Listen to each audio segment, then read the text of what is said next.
Good morning, sir. Good morning. I'm low today. Are you low? Not mentally, just vocally. The sexy voice has come out. Exactly, yeah. I'm a real bass today in the morning kind of voice. Yeah. So you launched. I did, yeah. I launched. I'm feeling good. There was a moment like late Saturday, early Sunday where I was like, all the pieces are there. Like there are no unknowns left. Like this is actually going to happen. And it felt great. So did you have to like stay up super late the night before, or did you finish at a reasonable hour and were able to just... There was some time pressure because I went into so I launched on a Monday and I went into the weekend with some things to do still. I estimated all the time for all the things that were left on my to-do list. And I was like, this actually seems pretty reasonable. I think I'll be okay. And so I spent Saturday day working.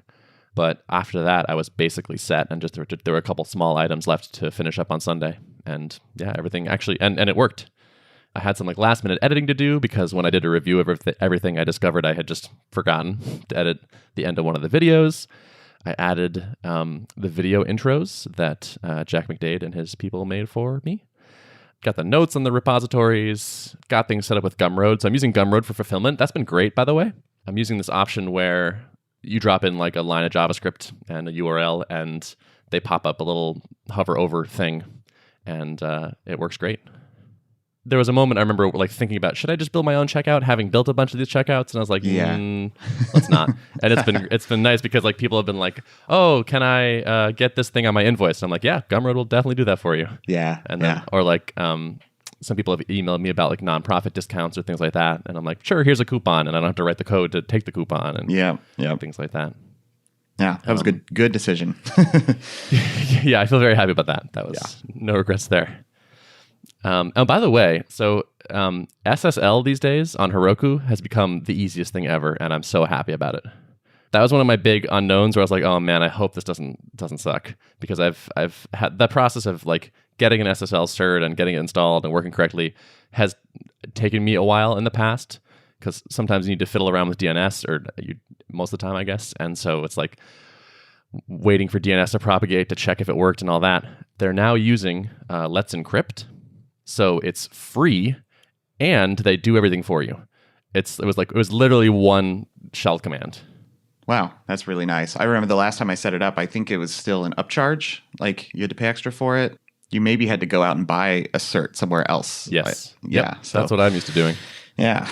And like it was always the dodgiest website, or like just like, and now we're going to email you. Like it was, and they would always want to do a verification that you own the domain. So they would email the admin contact, which inevitably I was not getting the email for. And it was just always this like multi-step process of administration that sucked. Yeah. Well, good for them. Heroku certs add, and it was like done. Sweet. You're now encrypted. And I just refreshed the page. It's like HTTPS. And I was like, oh my God. Yeah, that's awesome. We're living in the future, folks. We are, yeah. Yeah, so that was good. Basically, everything was set up as of Sunday. And then Monday morning, I wrote up the email to like, hey, it's going. Here it is, email. Which was very short and sweet. It was just kind of like, hey, it's live. I'm really psyched. You should check it out. Here's the link to the sales site. And if you have questions, let me know. Other than that, having been burned on email blasts before, I did a partial send. So there were like 900 something people on the launch list Monday morning. And I sent out the first round to like 100 people just to like make sure everything works. Like the link is correct. And no one says like, hey, you totally forgot this major thing. So I did that and waited like a couple hours, and like sales started coming in and no one was having questions, and people were like, congrats, looks good, I'm excited. And so I was like, okay. And so I pulled the trigger on the rest of the list, and went well. Cool. Yeah. And how do your vital metrics look on that email? Is it like, was it a solid open rate, click-through rate? That's a good question. I didn't even check that after the fact. Let me pull it up. Open rate was 72%. Oh, geez. That's great. Yeah. And the click-through is 48%. Nice. Wow. Yeah. Those are stellar metrics. Nice. Yeah. 0.8 unsubscribe. So some people were like, you know what? I've just had enough. Never mind. Right, exactly. It's live. They're like, you know what? Screw you. I don't want to hear from you again. My hope is that person bought it and then unsubscribed. It's like, don't email me ever again. I bought your thing, but I don't want to hear from you. Right. I guess it's a couple people, but whatever. That's okay. Yeah. So you want to talk about numbers? Yeah. Let's hear them. Yeah. haven't had numbers to share in so long. This is exciting. Yeah. So the course launched Monday morning. This is Thursday morning, and I'm at just under 18,000 in sales. Very nice. So 143 total purchases. So on the pricing, I decided to do, can't remember the name, but I read this interesting post, which is like, there's like the yes and yes pricing or something like this, where it's like one price and then like a little bit more for kind of a lot more. And the idea is to get people just choosing which tier versus, and like making one tier obviously look attractive versus, which tier, like, should I buy this at all? And so I launched with $79.99 for the pricing. So discounted $20 on the base tier, which is just the videos. And then the top tier was discounted from $149 for the videos plus notes plus code. Almost everyone has purchased the top tier. The top tier has gotten like 16,000 of the sales. So it's almost all of it. People definitely pick the top one. Cool. Did you end up launching with any team-based tiers, or are they all kind of just individual licenses? I did launch with team-based tiers. So in the top tier, there are team purchases. So like $299 for 5 people and $399 for 10 people or something. Like I added some bulk purchasing up there. And so that has actually brought up the average sale price a fair amount. Like the actual average revenue per person is $126. So it worked to bring that price up a bit.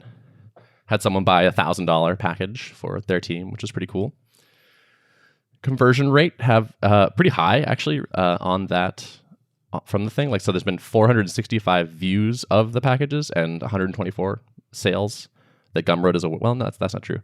Total aggregate 143 sales, but of the ones that referred from my site, the conversion rate is 27% right now.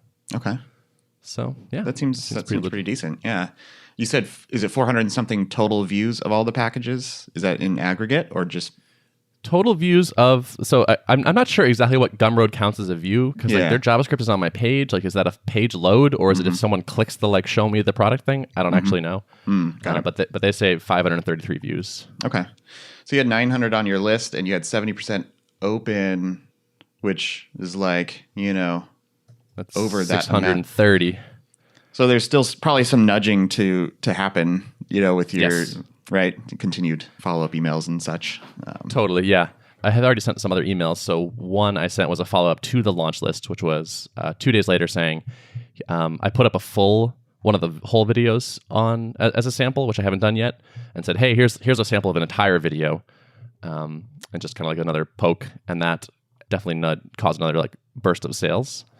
And I also emailed my personal newsletter and just said, hey, I haven't talked about this much here, but this thing's going on. If you're interested, check it out. And that works too. Turns out emailing large groups of people that have asked to hear from you works really well. Yeah, email still works. It is not dead, as they say. Definitely not. The feedback, I haven't seen much feedback on the course itself yet. I think because it just got going. But the early feedback that I have gotten from people has been positive, which is really nice to see. But also just a lot of the Ruby community is really supportive, it feels like to me. A lot of people have said, I've learned a lot from you over the years, therefore I'll be buying this for sure kind of thing. And it's almost like I appreciate the stuff you've done, so I'm going to support you. And that's such an awesome mentality. Yeah. And I think it speaks to the value of like giving back to a community over time. I mean, this stuff doesn't happen overnight, and it's one of those tricky things. It's hard to educate someone who's just starting out and wanting to say like, I want to launch a course on Rails someday. And you can't build community and following and trust overnight, but that's the kind of thing that comes from just putting in the work over the years and being a good citizen of the community that you're in. And, it's something like, there's no overnight solution to that. You just kind of gotta put in the work, and you've definitely done that. Yeah. And like just having done a lot of, free type teaching gigs in the past, I think is good. Like a lot of people say, like, I learned a lot from your talks, like all these conference talks that end up for free on YouTube or whatnot. Not directly monetizable, I guess, but the goodwill over time can eventually pay off pretty nicely. Yeah, for sure. Yeah. So 2 questions for you. What worked really well and what didn't work in your launch, or what would you do differently? I don't know. Like, I'm not sure what my metrics are for having worked well, I guess. Yeah. Okay. Like, I'm happy with the sales number. So like yesterday's sales were 5,000. I imagine today will drop off a lot because I'm probably not going to email any of those lists today. So I have one more thing that I'm like, one more major bump I expect is where like I announce the discount is ending. And so I expect another bump there. So I figured this will end around 25K, maybe somewhere in there, like during the launch period. And then, a slow trickle after that, hopefully. That to me is success. Like that's pretty awesome. If I had more experience and more subscribers and more all this stuff, I'm sure I could do better, and other people have. But it feels good to me. There's no A/B test for me right now, so it's like what worked particularly well. I don't know. It seems to have worked, so it could have been better, could have been worse. Yeah, it's probably too early to tell like what your overall conversion rate's going to be from your list and some of those other things. So maybe I'll have a more complete picture later on. Did you have like a specific goal in mind, or was it just kind of like you'll know it when you do it if you're satisfied with the result? I sort of did, but it was basically based on other people's blog posts of, hey, I launched this thing and it made this much money. I was expecting about this number because I was sort of figuring maybe I'll convert 20 to 30% of the list into purchasers. And we're hovering around that right now. And so I figured the numbers would be right around here. The price tier seemed to have worked really well. But it probably won't surprise you, but my inclination on pricing is usually to push it up pretty aggressively. But on this, I kind of shot the other way, and I said like $100 feels pretty purchasable for most people that are developers. Maybe not true for people in other countries and such, and like nonprofits and whatnot. But that felt like a kind of not quite impulse purchase, but close, I guess. And I wanted it to feel like that, where it's like Ben's a good guy. This course looks good. It's $100. That's not that much. Yeah, I'll just pull the trigger, and maybe even just because I like him and think he's a good guy. I wanted to be in that range as opposed to like $200 or $150. Well, how many videos are in the course, and how many hours are they, and what am I doing this weekend? And so I think that worked well, but again, there's no I have no B test to confirm against. Yeah, that's the hard thing. Is you got a lot of this is kind of gut feel and conversations with people who have done it before, which it sounds like you've talked a fair amount to Adam, right? Who's launched similar types of courses and stuff, and kind of that's all you can do, So yeah, I'm just kind of playing it by ear. I have some experience with like launching stuff and teaching Ruby and things like that, but doing it fully on my own was definitely a new experience. But it seems to have gone pretty well. Like we hit the deadline that I wanted to hit, and so far there've been no catastrophes. I had one person ask for a refund, but other than that, so far so good. Cool. So you have your Ruby meetup tour, right? Mm-hmm. Yes. So I'm going on like the Ruby on Rails podcast next week, which I think will be nicely timed. Yeah, that's basically the next thing on my list is get my abstract together, like get a talk pitch together for a talk that will work well to promote the course, and then get on some calendars. Because I'm currently not on, I don't think I have any other speaking gigs scheduled right now. So yeah, so it's basically like applying to different large-scale meetups and touring around in November. Yeah, doing hand-to-hand combat. That's right. Selling on the road. Yep. Pack my traveling salesman suitcase and go. The Ben Orenstein Roadshow. Yep. There's that. Also, I discovered something interesting, which is over time, accidentally, I have like 900 YouTube subscribers. Oh, wow. Yeah, without even really paying attention to it. Like I turned off the notifications about new subscribers at one point, and just like happened to bump into that the other day. And I was like, oh, there are about as many people subscribed to me on YouTube as on my launch list. So I'm going to make a video of like, hey, I made a course, like just like actually my face talking and saying things to people. Yeah. And point people that way, because I don't have a way of emailing those people, but I can make a video and talk to them. Right. What do you have on YouTube? Is it like conference talks and stuff you've given? It's not much. I did put the series, like, so all my samples are on YouTube. So I did create a playlist of like refactoring Rails samples, kind of random stuff. I guess I did. Oh yeah, like so there were some things like 6 years ago where I was doing some walkthrough of Rails code and some Vim tips and things like that. So that probably got it started. Other than that, it's just been the latest refactoring Rails samples. So I think that's what drove most of those numbers. Yeah. Nice. Well, leverage that. Okay. If I must. But yeah, I gave I gave 2 talks a few weeks ago, and in both of them I finally did something that I wish I'd done years ago, which is include a pitch for my newsletter to people. So never again will I give a talk and not do that. all this great material out there that just sort of barely points to me in loose ways. Twitter, basically. I'm interested in following up with people that purchased and just seeing like what the experience of the course is like, and maybe if there are things to like supplement it, or like some sort of video call we could do or something. Like I want to make sure that people that actually bought it and downloaded it and tried to learn from it had good results. So I can't find the number right now for some reason, but I noticed that of the purchasers, there was something like half of them downloaded the videos and the half hadn't yet. Oh. And so it might be that people are like, waiting to do it, or Gumroad also has like a just send this right to my Dropbox option. So it could be that they don't count people doing that, and I wouldn't be surprised to see a lot of developers with Dropbox. But I've also just anecdotally heard from other people, like Brendan Den and whatnot, that like people will buy info products and then just like they just drop them in a directory, and then they're like, I'll get to this later. Guilty. Oh, like I bought Maybe Haskell. I think you recommended that Yep. the Thoughtbot book, right? Mm-hmm. And I have this books. I have like this ebooks and something folder in Dropbox that I just drop them in, and then I think I threw a Trello card like, read this book. Yeah. Yep. Yeah. I have this fantasy of doing like a retreat where I just like get together like 10 different things I've been meaning to read or learn or whatever, and just do them all at once. Yeah. Just blitz it. I know it's like something I should probably develop a habit for, of like daily reading or, daily content consumption of some kind. It's one of those aspirational things. I just need to form the habit, Mm-hmm. So, yeah. So am I forgetting to cover anything from this experience? I mean, I think it's a pretty good summary. Off to a good start. Have you nailed down a timeline of your discount window? I have not. Okay. So like I said last time, my plan is basically as once sales slow down enough, to just announce it then. Yeah. So we'll see. Like it's early in the day now, so I'm not sure what the numbers are going to look like, but I expect them to trail off pretty aggressively, like today, especially over the weekend. So I wouldn't be surprised if early next week is when it happened. So it's been a while since I've had a product for sale. It's been years now, actually, and it's pretty awesome. Like getting an email of like you just made a sale while you were doing another thing is maybe the coolest thing ever. It is, yeah.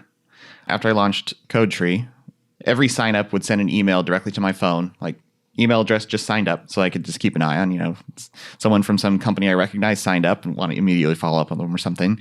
Every time a purchase came through or money was charged, I had like emails coming directly to me. And it's not something that you want to keep going forever because it could be a distraction, but for me, that's like exactly what I needed as like the reward for all the hard work. It's like I want to see every dollar that gets charged come into my inbox. Yep, that's how I'm feeling right now.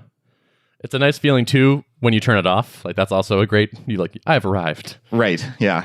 A friend of mine even had this app that would make like a cash register sound every time someone bought. It's like ching. That's cool. Yeah.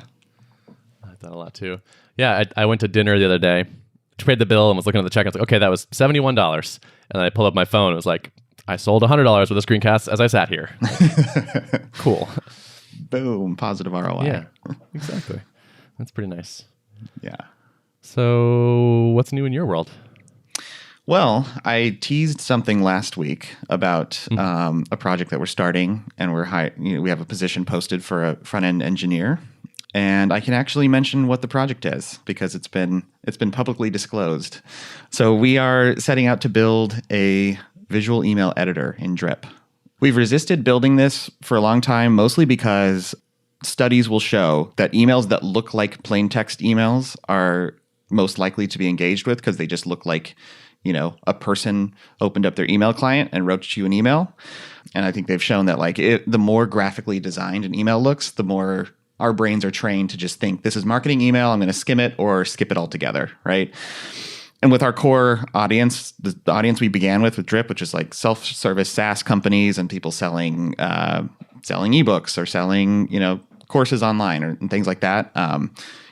That kind of communication is probably best served with plain text looking emails. So it was kind of a best practice and was also an easier engineering task because we could just offer a very simple editor. And so it was kind of a win-win on both fronts. But as Drip has expanded into, different markets, more people selling things online. People want to be able to, lay out little grids of products or, just produce more polished looking marketing emails. Kind of the demand has grown for this feature to the point where, feels like a high priority enough thing to break ground on. So our designer has been working on some mock-ups in HTML actually, so they're kind of interactive, and we're hammering out like the finer details of how we can execute better on this than any other editor out there. So we've done a lot of like analyzing the landscape, all the email editors that probably most people would be familiar with who have used, email marketing tools in the past, and looked at what works well in those and what doesn't work well. And I think we have some really great ideas on how to put our own drip flair on it and make it just a little bit more usable and a little more user-friendly. So that's awesome. Yeah. When you make something that feels like it's a signature of your company, do you call it Drippy? We should. Drippy's actually the name of our mascot. Oh, really? Yes. Nice. And if you've seen a loading screen in Drip, you've probably seen Drippy and his various emotions. Yeah. Okay, gotcha. I don't know. Yeah, Drippy or Drip-like. I don't know. Sure. That's cool. I mean, starting a fresh project like that is so fun. Yeah, it is fun. And it's like, it feels similar to when we endeavored to build workflows, and we kind of went through the same exercise of like, there are a few other tools like this on the market today, and there's obvious shortcomings that we've observed and just heard from users in the space. And so we're kind of taking a similar approach where, we're building out prototypes of this, and we're gonna show it to folks. We're gonna get some feedback and find out, what are they trying to accomplish? What do they not need? It's always a question of like, how can we build a minimum amount, not necessarily to make it less featureful, but just like, the less features you have built into the tool, the more user friendly it's going to be. The less clutter. I'm going to want a wall of checkboxes and configurability, just the minimum amount that people need. And ideally, it would be difficult to make a bad looking email with this tool. And that's kind of what we're going for. Make it really hard to make a crappy looking email. That sounds legit. Are you think going to use Elm for this? I think Elm is the perfect tool for this. So I'm still championing that. Awesome. Yeah. I've started playing around a little bit with it. I'm going to try not to be the primary contributor on this, because I really want my team to kind of spearhead it and run with it. But I'm going to definitely check out that video that you mentioned about, was it from Richard Feldman or someone from the Elm community talking about teaching Elms to beginners? Yep. So I watched that, by the way. It is good. Cool. It's legit. Yeah. And so, I'll throw this out there again. If you want to do some Elm almost full time, we do have a position open. We're looking in Minneapolis first, but it's a cool city. If you want to relocate, we'd love to have you. So nice. Yeah. I'm just making myself a note to make sure to promote this episode /job when it goes out, because I think there's a lot of demand for Elm positions. So if you posted that to the Elm, I'm sure there are Elm job board type things at this point that would be worth getting on. Yeah, for sure. I had a thought the other day. Mm-hmm. As you do. Yes. Wow. Still a little loopy. It was sort of a tongue-in-cheek tweet joke that I didn't tweet. It was an amazing setup. Was like, we are Modernizer LLC. We come in and we rewrite a portion of your boring app in some sexy new technology so that you can recruit good engineers to work on this project to your otherwise boring company. That's actually not a bad idea. I kind of agree. I think it's not insane. Yeah. It's like, oh, you're a big Java shop? Cool. We're going to come in and we'll write a small Clojure service for you, and then you can recruit a bunch of Clojure nerds. Yeah. Or, Elm, like we'll write some JavaScript in Elm or whatever. Yeah.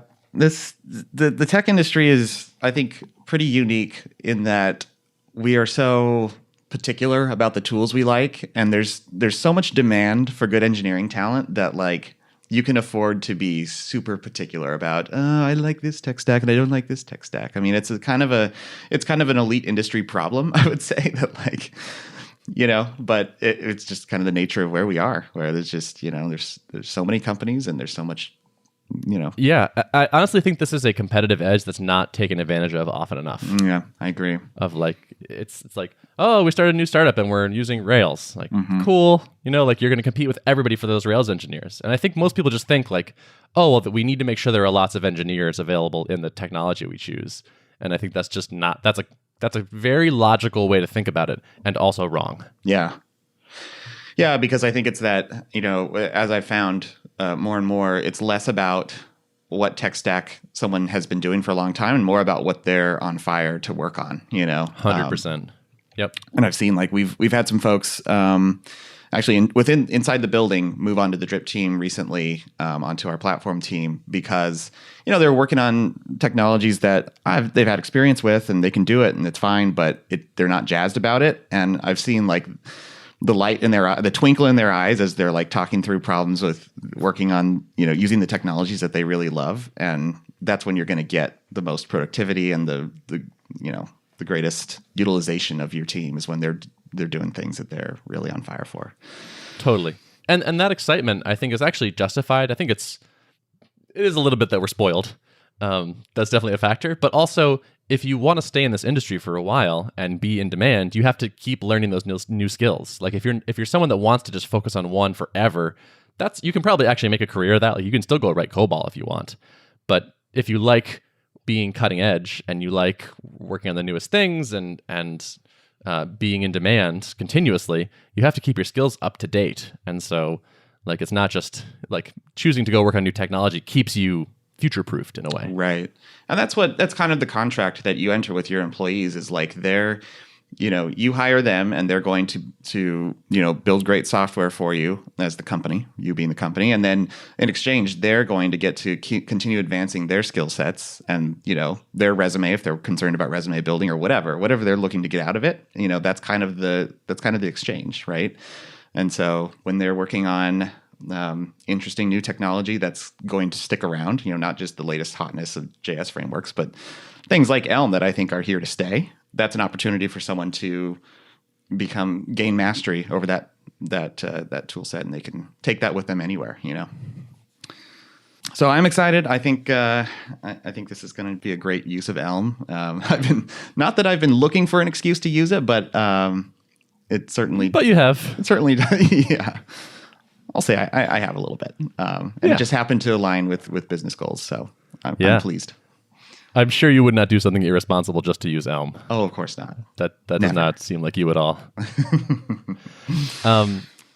Yeah, I'm really excited to hear what this is like, assuming that you do use Elm, and I'm really looking forward to those updates because I have written a decent amount of Elm at this point, but never like this would be at least an order of magnitude anything larger than anything I've written, and in anger with deadlines, when money is being spent and all that. So I'm really curious how it goes. Yeah, me too. And I will admit it's a little bit of an unknown territory, but I'm relying on the fact that there are a number of companies out there saying we have 100,000 plus lines of Elm code in production and still love it after 2 or 3 years. And it's kind of metrics like that. Like they don't mean much, but what they really signal to me is that companies have been using it for a while, with a large mature code base, and they haven't regretted the decision. So that's a good sign, at least, even though there are very few companies who have actually gone that far with it, but I'm trusting those people's. As another data point for you, I've been talking to some thoughtbotters recently who have been using Elm on client projects to continued great success. Nice. So more real world use that people are happy about. Yeah. So I think you're on the right path. Yeah, I'd love to use it too in like other parts of Drip. I think this is going to be a good first use of it, and then gradually, maybe more parts of it can. I know that's kind of the traditional path folks seem to take. Is like obviously you never want to rewrite your entire JavaScript code base, but you can just kind of start working Elm into the stack gradually. Yep. So totally. Yeah. I've been thinking about the future, and I am sorely tempted to make some sort of Elm product, like Elm, probably educational product. I think it's just like I really loved giving that talk and having people come up and be like, "I'm so pumped about Elm now, I have to try it." And I was like, "Yes, you do have to try it." Yeah, like I enjoy getting excited about a thing and then making other people excited. Yeah, I've been thinking about what a good fit might be for that. Yeah, I mean, depending on what your goals are on like, continuing to produce educational content, I think there is an opportunity to be like, I don't know if there's someone who is the Ryan Bates of the Elm community, or whatever the analogy is, and I think there's like an opportunity for someone to be like the primary source of ramping up to Elm. Like I don't think someone has stepped up quite in the Ryan Bates fashion for Elm. So yeah, it doesn't quite feel that way either. I know like Richard Feldman is kind of like the figurehead in a way, as like a big force in that field, and he has been doing a lot of talks and he's writing a book. But as far as like online content, I'm not sure how much there is. I haven't found that much, to be honest. Pragmatic Programmers has a course. Daily Drip has some content there, but yeah, I agree. And that's the nice thing about new fields, right? Like Ruby is, I have an audience in the Ruby world and trust built up there and all that, and there are a lot of people there, but there's also like tons of competition and whatnot. Sure. Yep.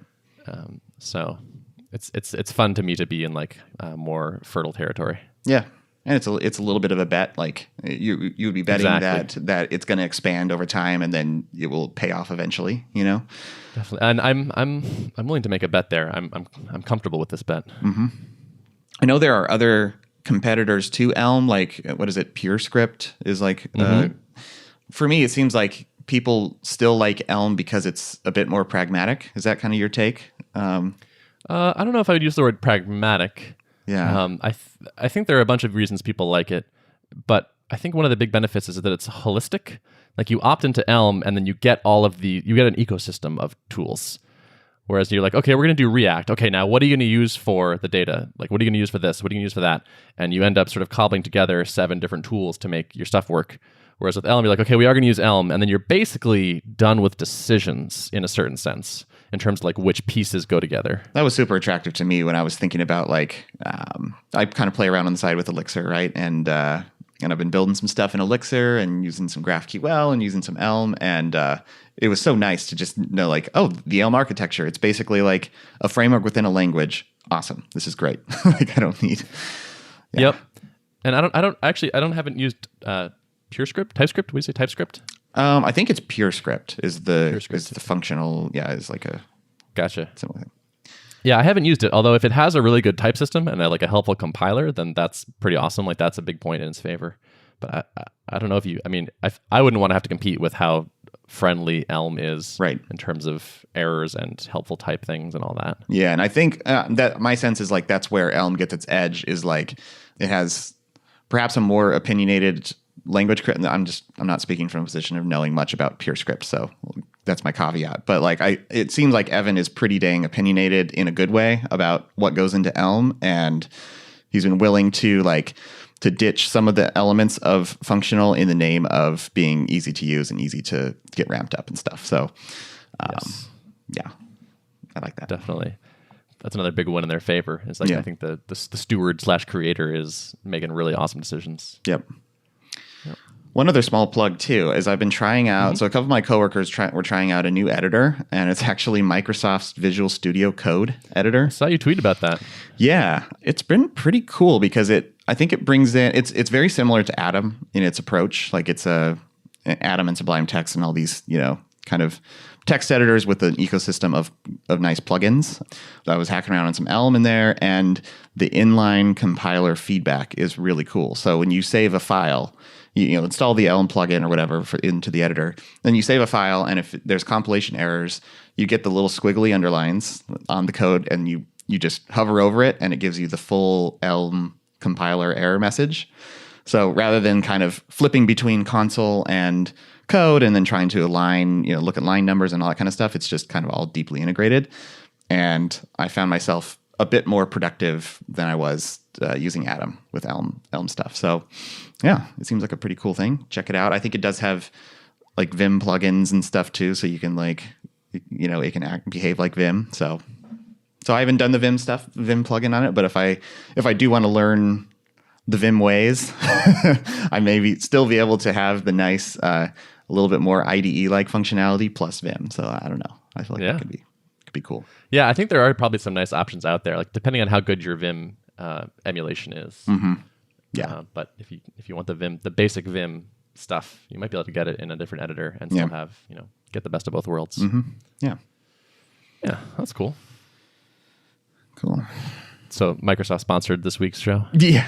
Yeah, and actually it's open source, which is like, it truly is a new era for Microsoft. I think it's that's it's crazy. no longer Ballmer's Microsoft. So that's pretty cool. Yeah. Nice. All right. Well, it seems like a good place to stop. Yeah, I think so. And congrats again, man, on launching. It's a big milestone. So cheers to that. Thank you. It feels great to have shipped it. Yeah.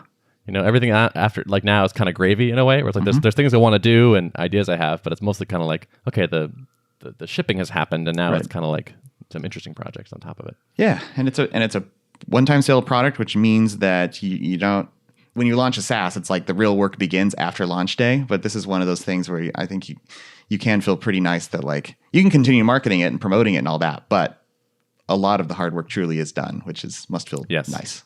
It does, and a sale rolled in while we were talking. Excellent. Cha-ching. Cha-ching. Oh, what more could you want? Yep. All right. If you'd like to access the show notes for this episode, you can go to artofproductpodcast.com, and we'll see you next time. See ya.